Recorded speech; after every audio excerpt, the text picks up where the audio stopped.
Ross. Everybody get low, everybody gotta hold on to. Every day we gotta grow, finding people you can hold on to. Everybody get low, everybody gotta hold on to. Every day we gotta grow, finding people you can hold on to.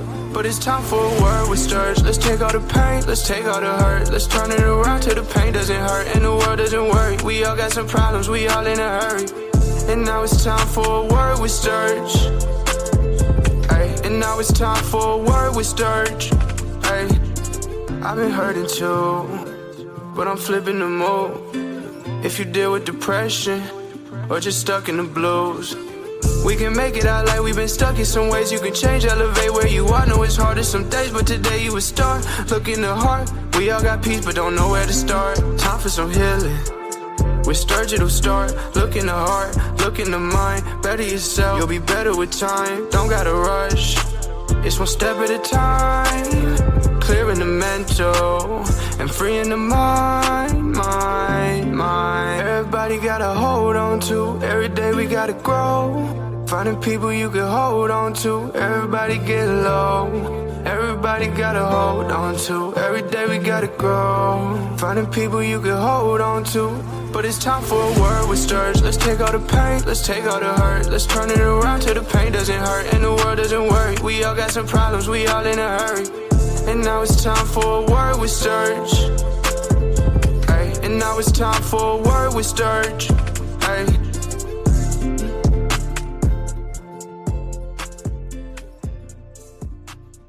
Alright, thank you guys for tuning in. I'm Jon Sturgis, and this is A Word with Sturg. So today I want to tell you guys to trust the process. For those of you who are NBA fans, and maybe some of you aren't, you know that this became the slogan kind of during the 76ers, the Philadelphia 76ers rebuild that they had, right? Trust the process. And before we got into this whole rebuild, we had a pretty good team. Like, we had a decent team. We had some players that were fan favorites. And we blew it all up, though, in the hopes of landing draft picks and assets that would eventually turn into stars and kind of change the trajectory, right, and alter the future of our franchise. And it was a long process. At least it felt like a long process during those years. And we sucked for a while. And then we got this 7-footer out of Cameroon, right, who played at Kansas for 1 year. And he had just picked up a basketball at the age of 16, which makes it all the more amazing. But this guy, his name was Joel Embiid, and he missed the first 2 seasons of his career in the NBA, right, due to injuries. But that 3rd season, right, when he got on the court, and he only played limited minutes that season, and he only played for around like 30 games or so, but you could tell right off the bat that this guy was special, okay? So he gets hurt again, and we had just drafted another guy named Ben Simmons, who was going to be another game changer for us, another guy who had incredible skills, generational talent, and he had gotten hurt before this. So now you're looking at both these guys, all right, our 2 stars, our 2 future cornerstones, both injured. And I want to say we won like maybe close to 30 games that year. But then that next year, right, after trusting the process, that next year, they're both on the floor at the same time. And immediately you start to see a change and a shift in our team. They played great. They went on to win 50 games in their first season playing together, right? 50 games they end up winning after we had been terrible for years. 2012 to 13, we were 34-48. The next year, we're 19-63. Year after that, we won 18 games, lost 64.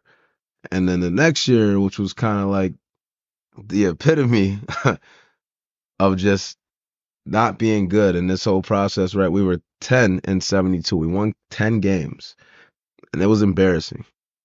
Year after that, we go 28-54, which that was that first year that Embiid got on the floor, right, and played around 30 games. And the process, it was even more intricate than that, too.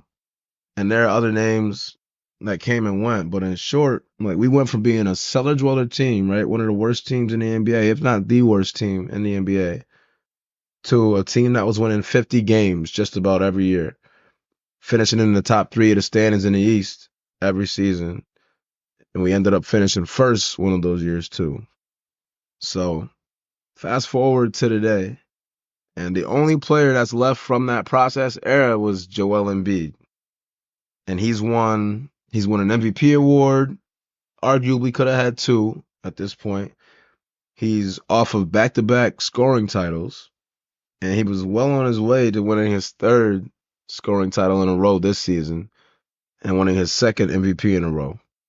Guy was having an incredible and all-time season.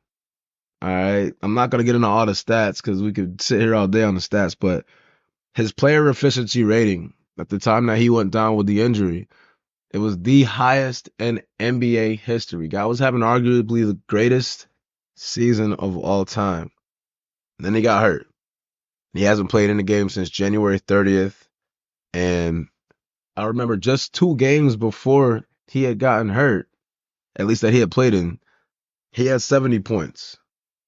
So now fast forward to today, and there's 8 games left in the regular season. And it's been hard. It has been a hard watch ever since he's been hurt. I think the guy should have probably won MVP just based off the fact of how bad they have been since he went down.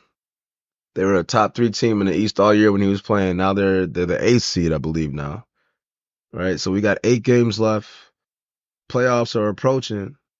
However, the bright side is that Embiid will most likely be returning before the playoffs. And I'm going to go ahead and call it now. I'm going to say that this whole season, I kind of been saying it all along, but this whole season I feel was a blessing in disguise.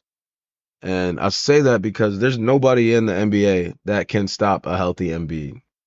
Most double teams can't even stop a healthy Embiid, even one that's not so healthy. And the thing is, we've never seen a healthy Embiid for the playoffs. And now because of an injury that essentially it derailed a historic one-of-a-kind season, like now we get to see this guy healthy with a shot to compete for a championship. Trust the process. So I feel like we get so caught up in the end game at times. And we get so caught up looking at the goal that we're trying to accomplish, right? Let me take it back to the Embiid analogy. What lessons are we supposed to be learning during those injuries that we face? During the setbacks, during the adversity, during the trials, the tribulations, the struggles, and everything in between. How do we respond? Right? Do we see one obstacle and say, I tried, like I'm done, I'm giving up? Trust the process. So I saw a video, and in the video, the woman that was talking, she said that the purpose of going on a hike is not to get to the top. The purpose is to be on the trail. And if you find yourself constantly staring at the top, you're going to be out of breath before you know it. You may not even end up going on that hike because you feel like, what's the point of even starting? You're going to tell yourself, we have so much longer. When are we going to get there? And you're going to find that when you do that, you're going to miss the entire point of your life and of your existence. It's the trail. It's the bridge. And it's all the mile markers along the way. And the pursuit of happiness, like you got to keep on reminding yourself that it's not about getting on top of the mountain. Okay?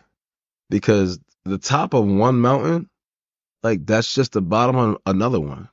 Right? And in life, what goes up must come down. And that's just life.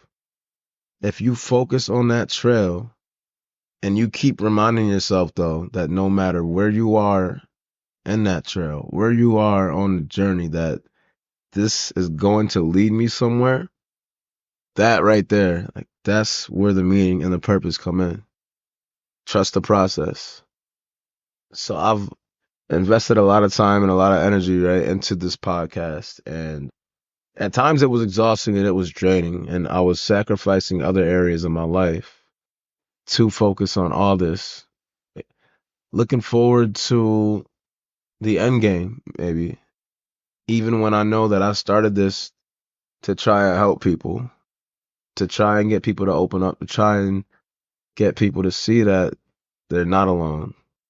And in doing so, right, and looking forward and looking ahead to the end game, I feel like I've almost, instead of trusting the process, like I almost feel like I've rushed the process. And so this guy that I met recently, right, and I'm very thankful for him. He's been giving me some feedback and some insight on the podcast, like very detailed feedback on the podcast, and I greatly appreciate it. But some of that feedback, it just got me to sit back and say, all right, maybe I need to slow it down a little bit, right? Maybe I need to reel it in, take my time, enjoy the journey, trust the process. I was trying to get this thing on Apple Podcasts for so long. I was trying to get it on YouTube too, but I finally figured out the YouTube thing. And I was trying to get this on Apple Podcasts for so long, and I had got it on every other major streaming platform. And it was so frustrating that I could not get this thing on Apple Podcasts. And I emailed their customer care, and they never got back to me. You know, days later, they still hadn't gotten back to me. So I asked one of my guys at work, another guy of mine, I asked him if he knew anything about, RSS feeds and this and that. And he tried to help me out, but I had given him incorrect information because I hadn't trusted the process. Like I was rushing it. And so when I went back yesterday and I'm like, all right, I'm going to figure this out today. And I went and I go to upload and I realized that, so the reason I couldn't get this on Apple Podcasts was because I didn't have the show art. So I'm thinking that Apple Podcasts is on like any of the other streaming platforms. And instead of the show art going along with the podcast, when I upload it, then there's some other way that I have to do it. Now, when I sat there and I took my time yesterday, I realized that everything was right. The show art, though, it said next to it basically that it was still processing. And I'm sure it said that every other time that I went to this page, but I just never realized it because I was trying to rush the process. And so once I let it, I let it load for a while, then I refresh the page, boom, show art's right there. It's ready to upload. Now you're on Apple Podcasts. And that was huge for me because it really was like a challenge. And I understand that. I feel like Apple Podcasts got a little bit more reach than, the Spotify's and the Amazon Music and so on and so forth.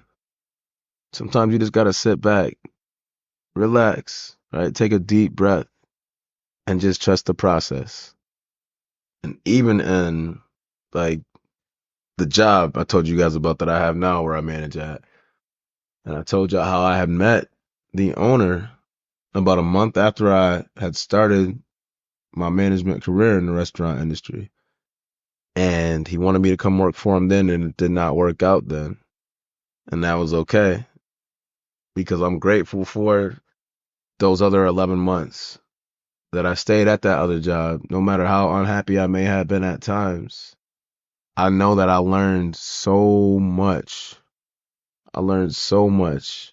And some of it I had to do some reflecting upon afterwards because of the attitude that I had when I was in that situation. But the reality of it is, if I had started when I didn't meet the owner, then I would have had to learn a whole bunch of stuff. I'm still learning things as I go, right? I'm about a year and a half into my management career, a year and 5 months. So I'm still learning every day as I go. But because I ended up staying there at that last job for that full year, as opposed to only being there for a month, I learned so many things that helped me not to make certain mistakes where I'm at now. And that made me grow and get more mature in the role and get more confidence in the role and try to understand, the staff a lot better and just change the way in which I deal with the team members. You just got to trust the process.